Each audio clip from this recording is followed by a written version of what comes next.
Ótimo, obrigado. Pessoal, que bom ver vocês todos. É sempre uma enorme honra ter visitantes, ter pastores aqui na nossa igreja. Esse aqui é o café da Ark aqui. Então, quero abrir aqui simplesmente, primeiro agradecendo todos vocês, abrindo aqui só para dizer um pouquinho o que é a Ark, por que nós temos a Ark e o que é a Ark? É uma associação de igrejas em relacionamento. E basicamente, simplesmente, um dos lemas da Ark é o seguinte: puxa, não ministre sozinho. É isso aí. Não ministre sozinho. Tantas vezes a gente está lá abrindo igrejas, ralando, trabalhando e falando assim: caramba, é tão difícil, é tão duro. E a gente vê muitas igrejas assim, muitas igrejas, muitos pastores ali, e eles tentam conversar, mas o que acontece? Eles sentem uma competição entre outras igrejas, sentem uma dificuldade e sentem uma dificuldade em ter assim um companheirismo com outros pastores. A Ark é uma organização, um grupo de pastores onde a meta é onde a gente pode simplesmente compartilhar best practices, compartilhar o que tem nos ajudado, compartilhar o que, pelo amor de Deus, não faça isso não deu certo, né? Compartilhar coisas que foram bons para a gente, que não foram. Então não é uma organização que fala assim, ó, é isso aqui, esse quadradinho, faça exatamente isso. Não é isso. Eu já tive numa organização assim, foi assim quase um inferno. Não foi um inferno, porque o inferno deve ser um pouquinho pior do que aquilo, mas foi bem ruim.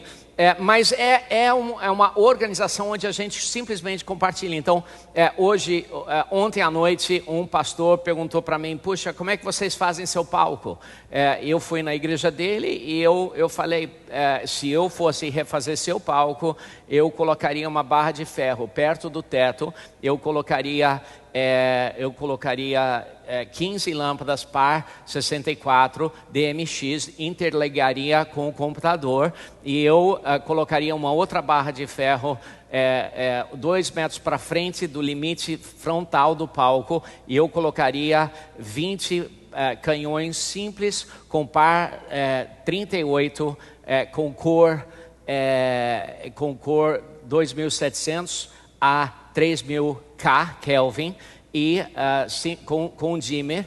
E eu falei rapidinho para ele o que eu faria. Ele falou assim: caramba, que legal. Eu falei: não precisa ser assim, mas é o que eu faria. Então, simplesmente compartilhando coisas assim. Então, algumas das coisas assim. Então, Ark a primeira coisa que Ark é simplesmente pastores compartilhando coisas que deram certo para eles, desde coisas estruturais, físicas, até coisas espirituais. Só isso. A outra coisa que Ark são pastores que se unem para ajudar novos pastores a abrirem igrejas. Quando eu abri a igreja, foi difícil. Foi mais ou menos assim: eu fui lá, eu comprei 100 cadeiras parceladas, e um som, e um microfone, e uma bateria. E eu fui lá dentro do CIEP, e eu conversei com a diretora do CIEP. Eu falei assim: posso usar a sua quadra? E ela falou assim: sim, se você consertar a minha geladeira. Aí eu falei: tá bom, eu conserto a tua geladeira. E eu usei a quadra dela por 1 mês. Aí eu falei assim: posso estender o contrato? Ela falou: sim, se você consertar a minha antena parabólica. Então consertei a antena parabólica. E aí foi muito difícil. A gente todo dia foi montando, desmontando.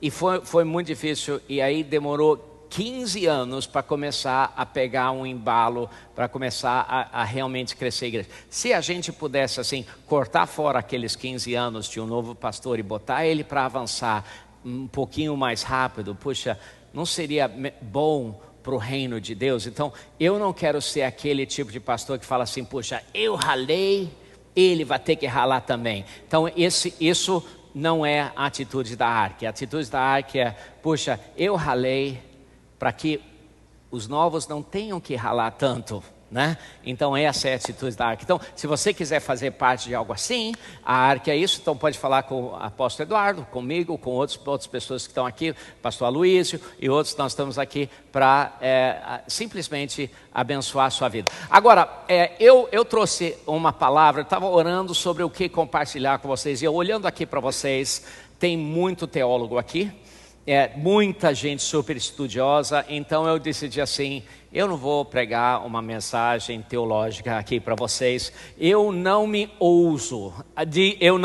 Então eu pensei, o que eu posso pregar, o que eu posso falar, o que eu posso compartilhar, que de repente pode ajudar esses pastores, que pode assim dar um up, que pode dar alguma coisa para eles pensar. Eu decidi compartilhar 3 pensamentos, 3 coisas que me ajudaram, três coisas que me ajudaram a crescer a nossa igreja. Três ideias, 3 filosofias que nós implementamos na nossa igreja que ajudaram a nossa igreja a crescer. Então, simplesmente, 3 chaves para o crescimento da nossa igreja. Não é teológico, tá? Não é algo super teológico. Eu botei um versículo ali só para não ofender ninguém.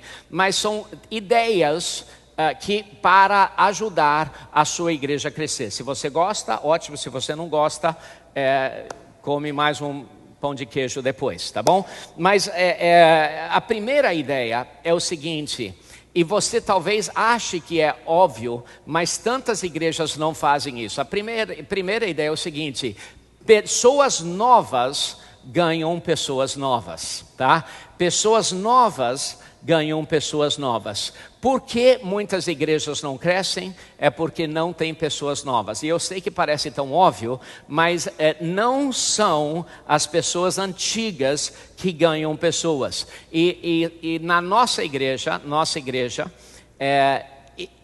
não sou eu que ganho pessoas na nossa igreja. Eu posso até convidar uma pessoa ou outra, eu posso entrar no Uber e falar com o motorista do Uber da nossa igreja, mas na prática é muito raro eu falar com alguém e aquela pessoa vir para a nossa igreja, e eu sou o pastor da nossa igreja. Não é um curso de evangelismo que eu vou fazer com as pessoas velhas, que vai virar a chave para a nossa igreja ganhar novas pessoas. Quem vai ganhar as pessoas novas são as pessoas que entraram na nossa igreja. Só aquelas pessoas que falam assim: eu nunca vi uma igreja assim. Caramba, eu entrei, no momento que eu entrei na igreja, eu já senti o Espírito Santo. Eu senti assim, caramba, eu nunca vi um louvor desse jeito. Uau! Entrou o Espírito Santo na minha vida. E a palavra, puxa, cada sílaba que saiu daquela boca daquele pastor, cada sílaba que saiu, parece que o Espírito Santo estava falando direto no meu coração. Eu nunca vi nada igual. Por quê? Porque quando a nova pessoa que entra, ela entra impactada. E ela sai e fala assim: você tem que vir para a minha igreja, você tem que vir, Deus mudou a minha vida foi transformada. E ela sai dessa forma. Agora, depois de 9 meses, a pessoa fala assim: não, a nossa igreja é uma igreja boa. Sim, é uma igreja bacana. A gente tem uma ação social, tem uma palavra boa, equilibrada, vai te abençoar, você quer vir? A pessoa fala assim: tá, de repente um dia eu vou, né? E aí não vai, né? Não vai. Mas para aquela pessoa que é nova, aquela vai. Sabe por quê? Porque, em minha opinião, crentes têm um ciclo de vida. Tem um ciclo de vida. O crente tem um ciclo de vida. Igual, né, o ciclo de vida do mosquito, né? O crente tem um ciclo de vida também. E o ciclo de vida do crente, a primeira fase é a fase de ganhar, e dura 9 meses. A pessoa entrega a vida a Jesus, e os primeiros 9 meses da pessoa, aquela pessoa está totalmente apaixonada. Sim, ela ganha pessoas depois disso também, mas aqueles 9 meses são altamente produtivos para ela ganhar pessoas para Jesus. Pessoas novas ganham pessoas novas. Então, se você pegar ela naqueles 9 meses e você falar assim: não, você vai fazer um curso de 9 meses, fica sentado nessa cadeira. Você desperdiçou aqueles 9 meses que você assim abafou tudo. Então, o que você tem que fazer é encher ela de alegria, dar liberdade para ela falar com todos os amigos dela. Então, como é que você faz uma igreja crescer? Você libera aquela pessoa para fazer o que ela naturalmente é o ciclo de vida dela, que ela naturalmente quer ganhar novas pessoas. Então, ela ganha novas pessoas. É o primeiro ciclo de vida. Agora, o segundo ciclo de vida que depois dos 9 meses é de servir e carregar peso.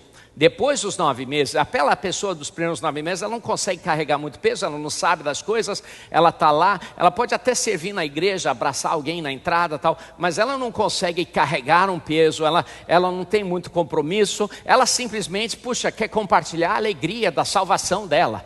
Mas a segunda fase, que dura mais ou menos de 2 a 5 anos, é aquela pessoa que está compromissada, ela carrega peso, ela chega no horário, ela é fiel, ela carrega peso. Então essa pessoa você pode treinar, você pode capacitar. Essa pessoa é a segunda fase de vida do crente. A terceira fase de vida do crente é a fase de treinamento, onde aquela pessoa já tem um conhecimento, dura de 5 a 10 anos, aquela pessoa pode já treinar outras pessoas, porque ela tem maturidade, ela tem uma estatura e ela pode treinar outras pessoas. E a última fase de vida de um crente é a fase de governar, aquela fase que ela tem maturidade, ela não tem mais aquela energia, ela está lá mais para governar. Agora, o grande erro de alguns modelos de igreja é que pessoas colocaram pessoas para governar baseado no fruto definido por o número de pessoas que eles ganharam. Então pegaram pessoas que estão ganhando porque tem aquela energia, aquela alegria, mas eles só têm 9 meses no reino, e é natural que eles estão ganhando muitas pessoas. Então pensaram assim, eles estão ganhando, mas vamos botar eles para governar. E foi um desastre, porque eles não têm maturidade, não têm experiência e geram orgulho. Então, você não pode inverter as coisas. Mas se você pegar as pessoas e entender, pessoas novas ganham pessoas novas. Então, para você botar isso para andar, você tem que ter uma porta de entrada legal. Você tem que decidir o que é a sua porta de entrada, aonde você gera a isca para ganhar essas pessoas novas. E a porta de entrada na nossa igreja é o culto de domingo e são os nossos grupos pequenos, a gente chama de GT. Então a porta de entrada é onde a gente quer gerar um ambiente para essas pessoas novas, um ambiente para essas pessoas novas. Agora, então a nossa, olha, deixa eu dizer uma coisa, eu sonho em uma igreja que prega o evangelho simples. Eu sonho em uma igreja que não esquece a missão número 1, que são os perdidos. A missão número 1 de toda a igreja são os perdidos, tá? Missão número 1 de toda a igreja, nós ainda estamos aqui na terra, não fomos arrebatados ainda, porque tem milhões e milhões e milhões e milhões e milhões de pessoas lá fora, que nós estamos aqui para ganhar, para que a gente possa ganhar e discipular e levar lá para o céu. Então nós estamos aqui, então não esqueça da missão número 1. Então nossa porta de entrada é influenciar elas, é ganhar essas pessoas. Então o evangelho, a mensagem do evangelho, Romanos 1,16, eu não me envergonho do evangelho, porque é o poder da salvação de todo aquele que crê. Nossa mensagem, a mensagem de domingo e a mensagem no GTs é uma mensagem simples, sempre é uma mensagem simples. Agora a crítica de algumas pessoas fala assim, puxa, não tem nada profundo, cadê a coisa profunda?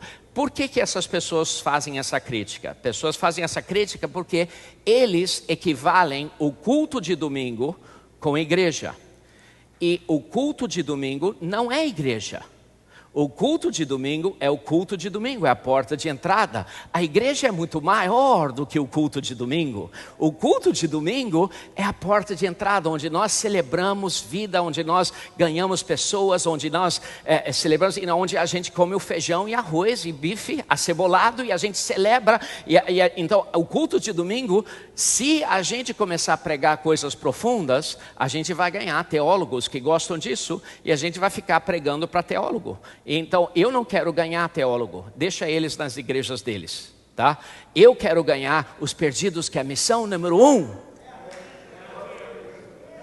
Se você quiser crescer, a sua porta de entrada, o que for, tem que ter uma mensagem que vai ganhar pessoas novas, né? Porque essas pessoas vão ganhar pessoas novas. Então, agora, para coisas profundas, você pode gerar outras coisas que geram coisas profundas, cursos, né? Escola de profetas, escola de escatologia, escola de as profundezas do terceiro céu. Você gera a terceira profundeza da quarta profundeza, uma profundeza que você quiser, você faz um curso ou você acha um outro, mas o culto de domingo não é igreja. O culto de domingo é o culto de domingo, é onde você celebra a vida, onde a gente está todo mundo junto. Então você quer crescer a sua igreja, novas pessoas ganham pessoas novas. Então algumas ações práticas que eu faço, que eu pessoalmente faço, primeira coisa, se você não tem pessoas novas, você vai ter dificuldade em crescer a sua igreja. Então force algumas pessoas novas. Como é que você força? Você pode algemar alguém, colocar na igreja, mas uma das maneiras que eu achei, uma maneira no momento, é investir no impulsionamento no Facebook ou no Instagram ou outra coisa. Comece a desenvolver um departamento de mídia legal, invista nisso e comece a achar um jeito de atrair pessoas e atrair elas de alguma forma. E tenha uma porta de entrada legal, porque vai alcançar essas pessoas. Segunda ação prática, eu pessoalmente cumprimento todo mundo. Eu chego cedo no culto, eu passo por todo mundo antes do culto, e eu aperto a mão de todo mundo. E eu tento falar com todo mundo. Às vezes não é possível, às vezes eu tenho que sair de um culto e imediatamente pregar no outro culto. Eu prego em cinco cultos por final de semana, então às vezes eu vou de um lugar para outro. Mas eu tento chegar cedo, eu tento apertar a mão de todo mundo, pessoalmente eu falo com todo mundo. Terceira coisa, nós tentamos ter cultos curtos, não longos que vão desgastar as pessoas, porque nosso objetivo é aquelas pessoas novas. A gente começa na hora. É impressionante quantas pessoas falam assim: puxa, eu nunca vi uma igreja que começa na hora. Cinema começa na hora, muita coisa, mas igreja começa na hora. Por quê? Porque nosso objetivo não são os crentes, nosso objetivo são as pessoas novas. E esteja preparado com o culto, um local bonito, limpo, tudo certinho. Segunda coisa, que é para crescimento da sua igreja, segunda coisa que eu descobri, e é a segunda coisa mais importante que eu faço de prático, quebre panelinhas, tá? Quebre panelinhas, porque panelinhas são o que impedem as pessoas de florescer. Então, alguém entra na sua igreja, ela fala assim: cara, que coisa incrível, nunca ouvi uma pregação como essa. E aí a pessoa fala assim: eu amo essa igreja, que igreja maravilhosa, eu quero me envolver. E aí a pessoa vê a cantina e fala assim, e ela vê o pessoal da cantina, vai toda feliz para o pessoal da cantina e fala assim: eu posso ajudar na cantina? Posso ajudar? E a rainha da cantina fala assim: sim, pode comprar um cachorro quente. E ela fala assim: tá bom, tá, quanto é? R$5, tá. Aí ela fala assim: sabe, eu sei fazer pizza? Não, mas aqui na nossa igreja a gente faz cachorro quente. mas posso ajudar com cachorro quente? Sim, pode comprar um outro. Ah, tá bom. E aí aquela alegria que ela tinha, 100% desceu para 80%. Aí ela fala assim, tá bom. Tá. Aí ela vai assim, tá bom, deixa eu ajudar no pessoal da recepção. Aí fala assim, oi, tudo bem? Posso ajudar? A pessoa fala, sim, você pode sentar naquela cadeira ali. Tá. E eu posso segurar um daqueles negócios que diz assim, bem-vindo ao culto? Você já fez o curso? Para segurar aquela... você já fez o curso? E aí você... o que acontece? Pessoas, sem perceber, geram panelinhas. E elas geram panelinhas, é natural, geram panelinhas. Então, e os nossos pastores, eu ensinei a eles a serem um martelo de quebra das panelinhas. Então a gente passa pela igreja todo dia, clac, a gente está quebrando panelinhas.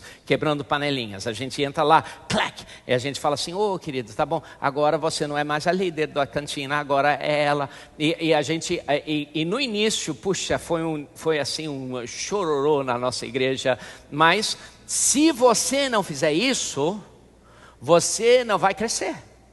Você vai ter um monte de velhinhos fiéis na sua igreja. E a sua igreja vai ser pequena e fiel. Mas você vai... Então deixa eu falar com vocês sobre algo aqui que é interessante. Sobre lealdade, tá? Sobre lealdade. Porque você vai se colocar diante de um problema ético. Essa senhora, ela foi leal. A rainha da cantina, ela foi leal comigo. Durante 30 anos, ela carregou o ministério da cantina quando a gente não tinha ninguém. E eu preciso ser leal a ela. Eu preciso ser leal a ela. Sim, é verdade. É uma ética. Mas aí essa ética compete com outra ética. Deus te chamou a ganhar o Rio de Janeiro. E aí então você tem duas éticas que competem. Ou você vai ser leal à rainha da cantina, ou você vai ser leal ao que Deus te chamou para fazer. Então você vai ter que decidir qual lealdade é mais importante. Muitas pessoas escolhem a rainha da cantina e acham que eles estão certos. Muitas pessoas. Então, como é que a gente diminui o chororô? A gente diminui o chororô na Ilã. A gente faz reuniões o tempo todo falando assim, olha, eu só quero dizer que o tempo todo a gente faz essas reuniões falando assim, olha, com todos os líderes a gente fala assim, só quero explicar que sempre na Ilã, o cargo de todo mundo, você não precisa colocar o seu cargo à disposição, porque o cargo de todo mundo já está à disposição. Tá legal? E aí o pessoal fica assim, por quê? Porque na Ilã não é o título que é importante. Na Ilã, quando a gente acha alguém que é melhor, a gente quer colocar aquela pessoa, né? Porque o que é importante é avançar o reino, certo? Então, a gente vai sempre estar colocando a melhor pessoa para avançar o ministério, não a pessoa que está ali mais tempo, a melhor pessoa. E é um pouquinho duro no início, mas se você não fizer isso, as pessoas novas que entram não vão conseguir achar um lugar, e isso acontece muito. Vou falar, e aí eu dou esse exemplo. Vamos supor que você tem um líder de louvor, e ele é um líder de louvor bom. Aí entra um líder de louvor maravilhoso, fantástico. E o líder de louvor, que é um líder de louvor bom, sabe que o líder de louvor que entrou é muito melhor. O pastor sabe que o líder de louvor é muito melhor. E o líder de louvor, novo, sabe que ele é muito melhor. Mas todo mundo sabe que se ele fosse o líder de louvor, a equipe toda seria muito melhor, ganharia, elevaria tudo. Mas ele ameaça todo mundo. Ele é humilde, ele quer entrar, puxa, eu posso tocar ali, posso estar de reserva, mas o tempo todo ele sente dificuldade. Então, ele vai ir para uma outra igreja, onde ele tem um espaço, porque ele tem um chamado e ele quer avançar o reino de Deus. E na sua igreja ele não conseguiu, porque você não quebrou a panelinha, porque você sentiu pena do seu líder de louvor nota 7. Perdão, tá legal, tá pessoal? Me perdoe, tá bom? Vamos lá, terceiro ponto aqui, estou terminando aqui, depois vocês podem conversar e falar que eu sou herege, tá bom? Terceiro ponto aqui, vocês não vão ser os primeiros a falarem isso. Terceiro ponto, dê espaço para os novos brilharem, tá? Dê espaço para novas pessoas brilharem. A terceira coisa que eu faço o tempo todo é que eu estou constantemente olhando a igreja e dando abertura para o Espírito Santo falar comigo, e nossos outros pastores também, dando espaço para o Espírito Santo falar comigo, falando assim, quem é que eu promovo? Então eu estou olhando o tempo todo, quem é que eu promovo, quem é que eu promovo, quem é que eu promovo. E muitas vezes eu permito pessoas rapidamente a serem promovidas, né? Antigamente a gente tinha um processo longo e demorado para ser promovido, a gente parecia uma estatal de governo aqui, né? Não, tem que fazer isso, tem que obedecer essa regra, tem que fazer isso. Mas aí eu descobri que isso engessa tudo. Então eu comecei a ver e o Espírito Santo falando assim, puxa, promova aquela pessoa, promova aquela pessoa, promova aquela pessoa. E no início foi difícil, porque a nossa equipe falava assim, puxa, eu tive que passar por isso, eu tive que passar por isso. E a nossa equipe teve, todos eles, a síndrome do irmão mais velho, na parábola do irmão mais velho e irmão mais novo. Todos eles, puxa, mas não é justo, né, olha tudo que eu tive que passar. Mas eu constantemente, eu comecei a permitir, por exemplo, Renato, a gente promoveu ele rápido. Estou muito grato que a gente fez isso, mas né, deixa algumas pessoas desconfortáveis, né? Mas foi bom fazer isso. Então, recentemente, Deus falou comigo sobre uma menina ali no louvor, 16 anos. Aí eu senti algo do Espírito Santo. E aí eu falei com um dos nossos pastores lá do louvor, falar assim, ó, grava uma música com ela, bota no YouTube, bota lá para frente. Gravamos uma música com ela, botou lá em 10 dias, tinha acho que perto de 30 mil visualizações. E aí alguém lá da igreja sede lá do Silas Malafaia ligou para ela, pediu ela para liderar uma música lá no Silas. Aí ela ligou para mim, falou assim, posso fazer? Aí eu falei, claro, porque nós queremos que todo mundo brilhe, nós queremos que as pessoas brilhem, a gente não quer abafar ninguém, a gente quer pessoas brilhando. Então procure pessoas e não fique assim, não, tem que ralar, cuidado para as pessoas não ficarem orgulhosas, não fique preocupado com isso. Pessoas vão ficar orgulhosas, tá? Não fique preocupada, a sua preocupação vai acontecer. Mas lide com orgulho quando a pessoa ficar orgulhosa. Não lide com orgulho antes de ficar orgulhosa, tá bom? Então, quando a pessoa ficar orgulhosa, aí você corrige o orgulho. Não corrige antes, porque aí você vai abafar o que Deus quer fazer, tá bom? E aí confie. Então, algumas coisas práticas.